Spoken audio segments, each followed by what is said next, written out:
ನಂಜನಗೂಡು ಕಪಿಲಾ ನದಿ ಪ್ರವಾಹದಿಂದ ಮುಳುಗಡೆಯಾಗಿರುವ ವರುಣಾ ವಿಧಾನಸಭಾ ಕ್ಷೇತ್ರದ ಹಲವು ಗ್ರಾಮಗಳಿಗೆ ವಿಧಾನ ಪರಿಷತ್ ಸದಸ್ಯ ಹಾಗೂ ಆಶ್ರಯ ಸಮಿತಿ ಅಧ್ಯಕ್ಷ ಡಾಕ್ಟರ್ ಯತೀಂದ್ರ ಸಿದ್ದರಾಮಯ್ಯನವರು ಭೇಟಿ ನೀಡಿ ಪರಿಶೀಲನೆ ನಡೆಸಿದರು. ತಾಲೂಕಿನ ಬೊಕ್ಕಹಳ್ಳಿ, ತೊರೆಮಾವು, ಹೆಜ್ಜೆಗೆ ಗ್ರಾಮಗಳಲ್ಲಿ ಪ್ರವಾಹದಿಂದ ಮುಳುಗಡೆಯಾಗಿರುವ ಸಂತ್ರಸ್ತರನ್ನು ಭೇಟಿ ಮಾಡಿ ಪರಿಹಾರ ಒದಗಿಸುವ ಭರವಸೆ ನೀಡಿದರು. ನಂತರ ಮಾತನಾಡಿದ ಅವರು, ಕಬಿನಿ ಜಲಾಶಯದಿಂದ ಕಪಿಲಾ ನದಿಗೆ ಸುಮಾರು 80,000 ಕ್ಯೂಸೆಕ್ ನೀರು ಹೊರಬಿಟ್ಟಿದ್ದ ಕಾರಣ ವರುಣಾ ವಿಧಾನಸಭಾ ಕ್ಷೇತ್ರದ ಬೊಕ್ಕಹಳ್ಳಿ ಗ್ರಾಮದಲ್ಲಿ 30 ಮನೆಗಳು, ಹೆಜ್ಜೆಗೆ ಗ್ರಾಮದಲ್ಲಿ 12, ತೊರೆಮಾವು ಗ್ರಾಮದಲ್ಲಿ 6 ಮನೆಗಳು ಮುಳುಗಡೆಯಾಗಿವೆ. ಈಗಾಗಲೇ ಗ್ರಾಮದಲ್ಲಿ ಕಾಳಜಿ ಕೇಂದ್ರವನ್ನು ತೆರೆದು ಸಂತ್ರಸ್ತರಿಗೆ ಸಿಗಬೇಕಾದ ಎಲ್ಲಾ ಸೌಲಭ್ಯಗಳನ್ನು ಒದಗಿಸಲಾಗುತ್ತಿದೆ ಎಂದರು. ಬೊಕ್ಕಹಳ್ಳಿ ಗ್ರಾಮದಲ್ಲಿ ಈ ಬಾರಿಯ ಪ್ರವಾಹ ಸೇರಿ 3ನೇ ಬಾರಿ ಗ್ರಾಮ ಮುಳುಗಡೆಯಾಗಿದ್ದು, ಈ ಗ್ರಾಮಕ್ಕೆ ಒಂದು ಶಾಶ್ವತ ಪರಿಹಾರ ಒದಗಿಸಿಕೊಡುವ ನಿಟ್ಟಿನಲ್ಲಿ ಸರ್ಕಾರಿ ಅಥವಾ ಖಾಸಗಿ ಜಾಗವನ್ನು ನೋಡಲಾಗುತ್ತಿದೆ.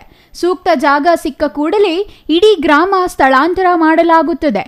ಹೆಜ್ಜಿಗೆ ಮತ್ತು ತೊರೆಮಾವು ಗ್ರಾಮದಲ್ಲಿ ಕೆಲವು ಜಮೀನುಗಳಿಗೆ ನೀರು ನುಗ್ಗಿ ಹಾನಿಯಾಗಿದ್ದು, ಬೆಳೆಗಳಿಗೂ ಪರಿಹಾರ ಒದಗಿಸಲಾಗುತ್ತದೆ ಎಂದರು. ಕಬಿನಿ ಡ್ಯಾಮ್ ಇಂದ ಸುಮಾರು 85,000 ಕ್ಯೂಸೆಕ್ಸ್ ನೀರು ಹೊರಬಿಟ್ಟಿದ್ದರಿಂದ ವರ್ಣಾ ಕ್ಷೇತ್ರದ ಕೆಲವು ಗ್ರಾಮಗಳಲ್ಲಿ ನೆರೆ ಪರಿಸ್ಥಿತಿ ಬಂದಿದೆ. ಬೊಕ್ಕಳ್ಳಿ ಗ್ರಾಮ ಮುಖ್ಯವಾಗಿ ಬಹಳಷ್ಟು ಅದರಿಂದ ಅಫೆಕ್ಟ್ ಆಗಿದೆ. ಬೊಕ್ಕಳ್ಳಿ ಗ್ರಾಮದಲ್ಲಿ ಸುಮಾರು 30 ಮನೆಗಳನ್ನು ತೆರವುಗೊಳಿಸಿ ಗ್ರಾಮದಲ್ಲೇ ಕಾಳಜಿ ಕೇಂದ್ರ ಸ್ಥಾಪಿಸಿ ಅಲ್ಲಿಗೆ ಜನಗಳನ್ನು ಸ್ಥಳಾಂತರ ಮಾಡಿದ್ದಾರೆ. ಇದು ಮೊದಲನೇ ಬಾರಿ ಬೊಕ್ಕಳ್ಳಿ ಗ್ರಾಮದಲ್ಲಿ ಹೀಗಾಗಿಲ್ಲ, ಇದು 3ನೇ ಬಾರಿ ಪ್ರವಾಹ ಬಂದ ಹೀಗಾಗಿದೆ. ಇದಕ್ಕೊಂದು ಶಾಶ್ವತ ಪರಿಹಾರ ಕೊಡಬೇಕು ಅಂತೇಳಿ ಗ್ರಾಮಸ್ಥರೆಲ್ಲ ಕೇಳಿದ್ದಾರೆ. ನಾವು ಕೂಡ ಅದು ಪ್ರಯತ್ನ ಮಾಡ್ತಾ ಇದ್ದೀವಿ. ಎಲ್ಲಿ ಸರ್ಕಾರಿ ಭೂಮಿ ಸಿಕ್ಕಿರೋದು, ಸರ್ಕಾರಿ ಭೂಮಿ ಅಥವಾ ಖಾಸಗಿಯವ್ರ ಭೂಮಿ ಎಲ್ಲಿರುತ್ತೆ ಸೂಕ್ತವಾದಂಥ ಜಾಗ ಅಲ್ಲಿ ನೋಡಿ ಅವ್ರನ್ನ ಶಾಶ್ವತವಾಗಿ ಪರಿಹಾರ ಸ್ಥಳಾಂತರ ಮಾಡೋದು ಕೆಲಸ ಕೂಡ ಮಾಡ್ತಿದ್ದಾರೆ.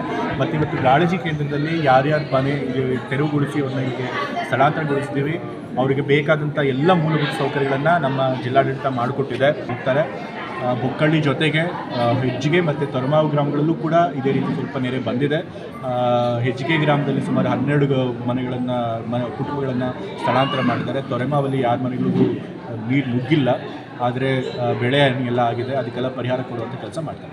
ಈ ಸಂದರ್ಭದಲ್ಲಿ ತಹಸೀಲ್ದಾರ್ ಶಿವಕುಮಾರ್ ಕಾಸನೂರು, ಬ್ಲಾಕ್ ಕಾಂಗ್ರೆಸ್ ಅಧ್ಯಕ್ಷ ಹಾಡ್ಯ ರಂಗಸ್ವಾಮಿ, ಹೆಚ್.ಸಿ. ಬಸವರಾಜು, ಇಂಧನ ಬಾಬು, ಬೊಕ್ಕಳ್ಳಿ ದೊರೆಸ್ವಾಮಿ, ಮಾದಪ್ಪ, ವಿಜಯಕುಮಾರ್, ಬೊಕ್ಕಳ್ಳಿ ನಂಜುಂಡಸ್ವಾಮಿ, ದಯಾನಂದ ಮೂರ್ತಿ ಸೇರಿದಂತೆ ಎಲ್ಲಾ ಇಲಾಖೆ ಅಧಿಕಾರಿಗಳು ಮತ್ತಿತರರು ಹಾಜರಿದ್ದರು. Kumar, CTV news, Nanjangud.